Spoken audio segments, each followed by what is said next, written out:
asema Bwana, nirudieni mimi kwa mioyo yenu yote, kwa kufunga, kwa kulia na kwa kuomboleza. Bwana Yesu asifiwe. Amen. Nimesema kufunga ni njia mojawapo ya mwanadamu kumtafuta Mungu. Lakini sio kila anayefunga nia yake ni kumtafuta Mungu.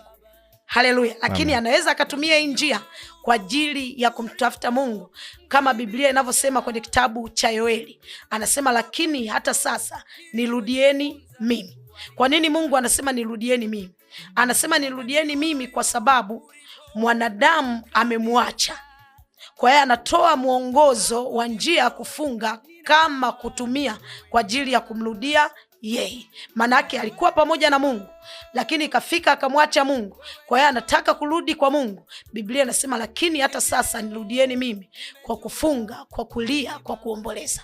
Kwa hiyo kufunga ni njia mojawapo ya mwanadamu kumrudia Mungu. Japo si kila anayefunga anafunga kwa nia hiyo ya kumrudia Mungu. Bwana Yesu asifiwe. Amen. Jina la Bwana libarikiwe. Amen. Napozungumzia nia ni kitu gani? Nia ni sauti ya ndani ya mtu kwenye nafsi. Haleluya. Amen. Bwana Yesu asifiwe. Amen. Jina la Bwana libarikiwe. Amen. Mungu anachoangalia nini? Mungu anachoangalia nia ya wewe kufunga. Haleluya. Haangalii kufunga kwako, anaangalia, je, unafunga kwa lengo lipi? Unafunga nia yako ni nini? Kama unafunga nia yako kumtafuta Mungu, pia anajua. Kama unafunga kwa nia nyingine, pia Mungu anajua. Bwana Yesu asifiwe. Naposema kwamba kufunga ni njia mojawapo ya mwanadamu kumtafuta Mungu, lakini sio kila anayefunga ana nia ya kumtafuta Mungu. Hii tunapata wapi? Kwenye kitabu cha Matendo ya Mitume, Matendo ya Mitume 23:12. Matendo ya Mitume 23, ndaanza ule mstari wa 12. Matendo ya Mitume, fungua Biblia yako. Matendo ya Mitume 13, Matendo ya Mitume 23, Matendo ya Mitume 23,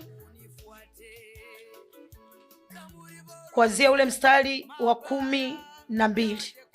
Nasoma kwa msaada wa Roho Mtakatifu. Amen. Kulipopambauka, Wayahudi wakafanya mapatano, wakajifunga kwa kiapo kwamba hawatakula wala hawatakunywa hata wamuue Paulo.